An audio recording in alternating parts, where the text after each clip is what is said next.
This is my cat's wee. Did you ever want to see my cat's wee? We've collected a urine sample. Here we go. Oh, did you hear that? That was my shoulder.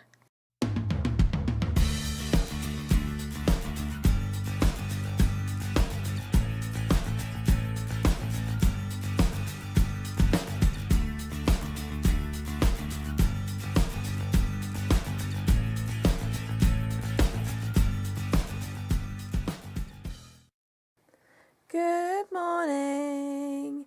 I found this beanie when I was clearing out my wardrobe, as you can see. So I started it the other day. I don't think I ever actually showed you or showed you any progress or anything.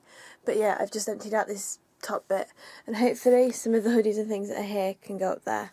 And I'll be able to fit all of my clothes in my room. But it's currently on the floor. Yeah, but I found this here hat. I put it on because not many hats fit me because I've got a stupidly small head.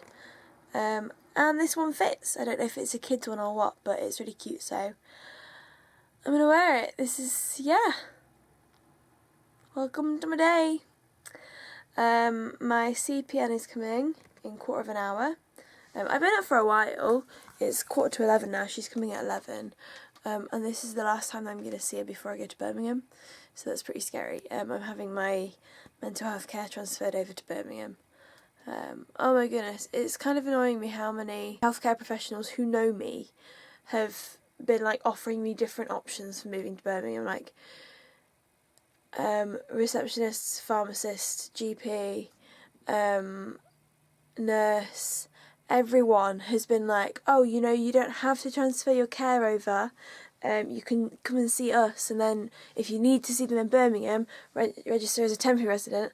I'm like, when you've got long-term illnesses like bipolar, that's not going to work. I mean, I need to be able to see someone every other week at the moment. That's how I feel comfortable. And in order to do that, I need to be with the Birmingham services, because it's not fair on the RIP in Nottingham.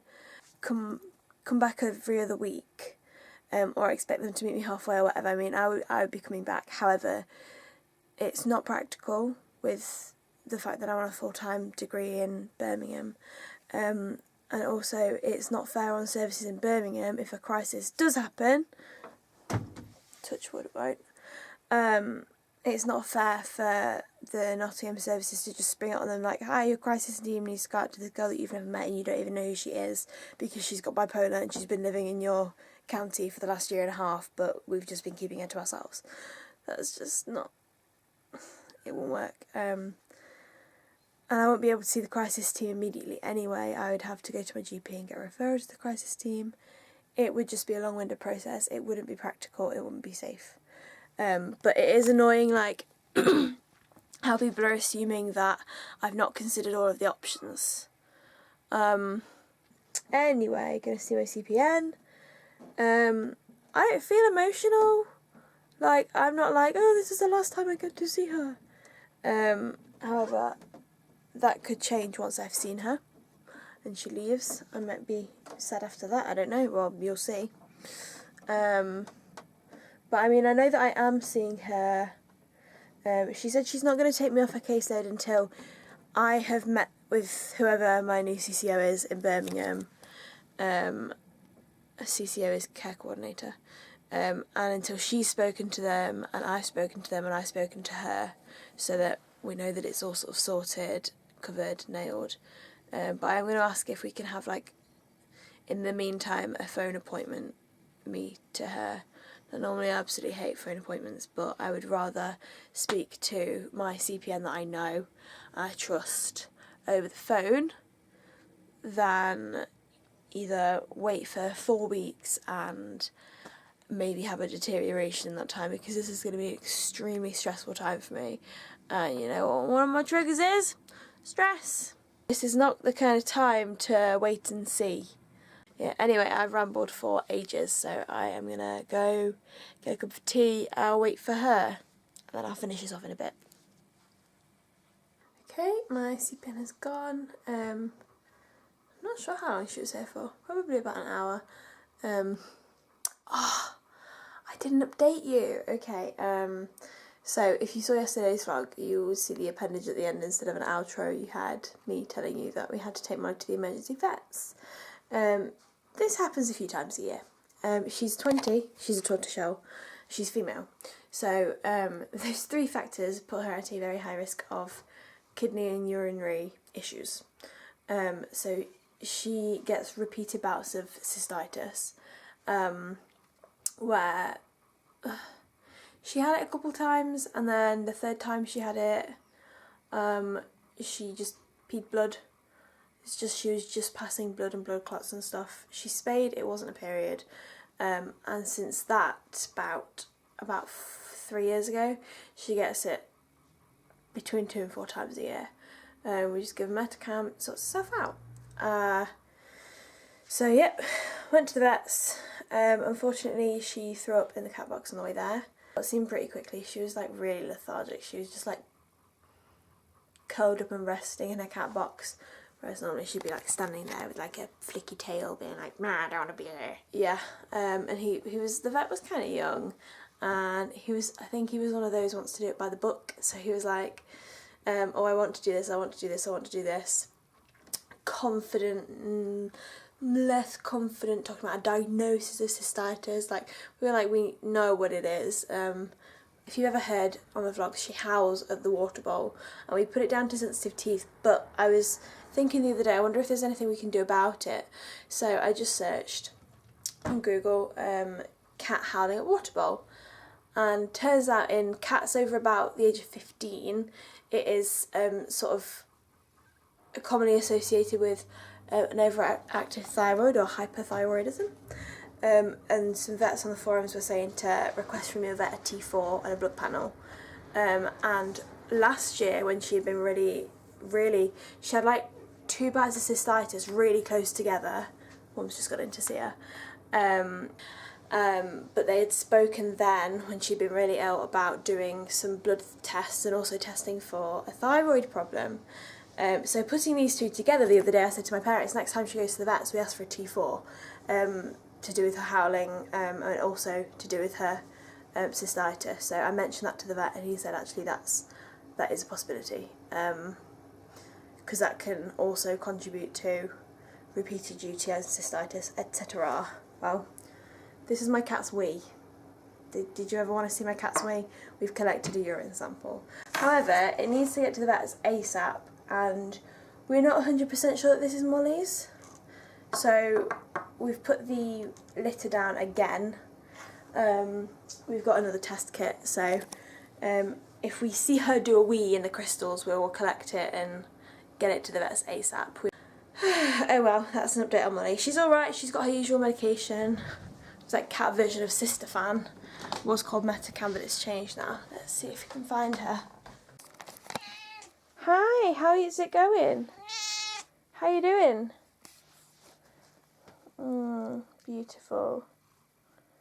Okay, I'm just grabbing my blanket because I've been wearing this hat all day, and I took it off for about 20 seconds earlier when me and my mum were watching TV, just because it was coming off my head, so I just took it off to move my hair out of the way.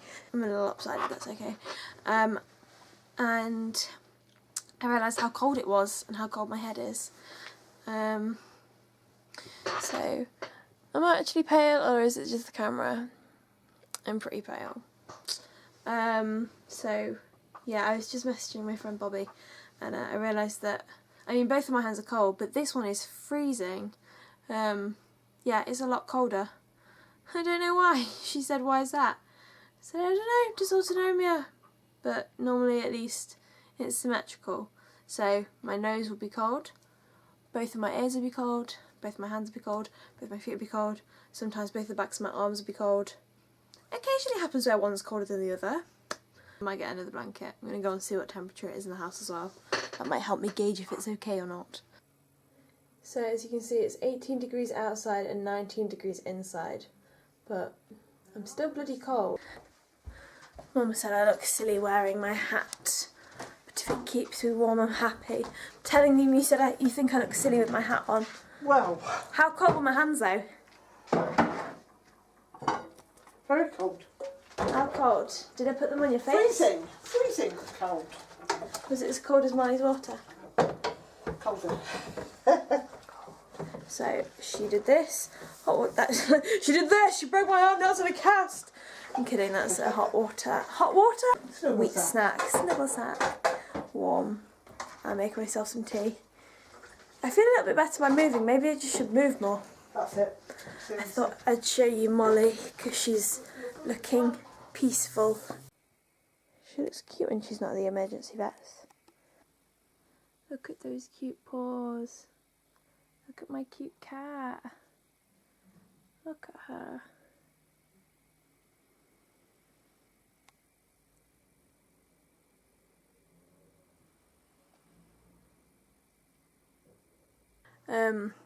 I was just about to stand up and do a couple of little stretches, just as I do when I get up. And I thought I would record because I've been very clicky today, and I thought maybe I can get some clicks on camera. So here we go. Oh, did you hear that? That was my shoulder.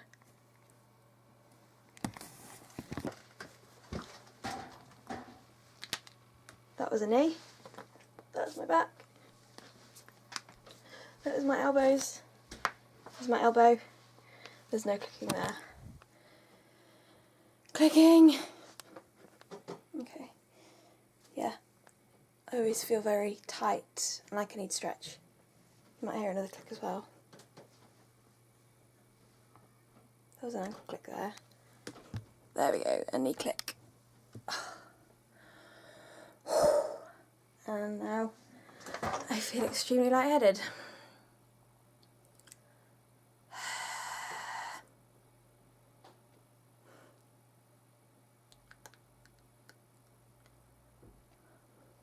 Okay, I'm gonna put the camera down. Goosebumps. Cold hands. My little ligaments. I'm cold again, Mum. Sorry, darling. I'm cold again. Oh, for goodness sake. Sweater on. Okay, I've put my dressing gown on because I'm so cold. I just went and checked on Hamilton. He's so cute. He's doing real well. Gave him a couple of apple drops. Don't fall off the sofa. Gave him a couple apple drops and hand fed him some food through the bars of his cage. Towels. I bet my mum's going to come in like, did you faint? No, just towels. But I'm thankful that Molly seems a lot better. I am thankful that I got to see my CPN, again, put my mind a little bit at rest. Still pretty anxious, but I know that I've got a good support system around me, and praying that'll get me through. And I'll see you tomorrow for more thankful thoughts. Good night!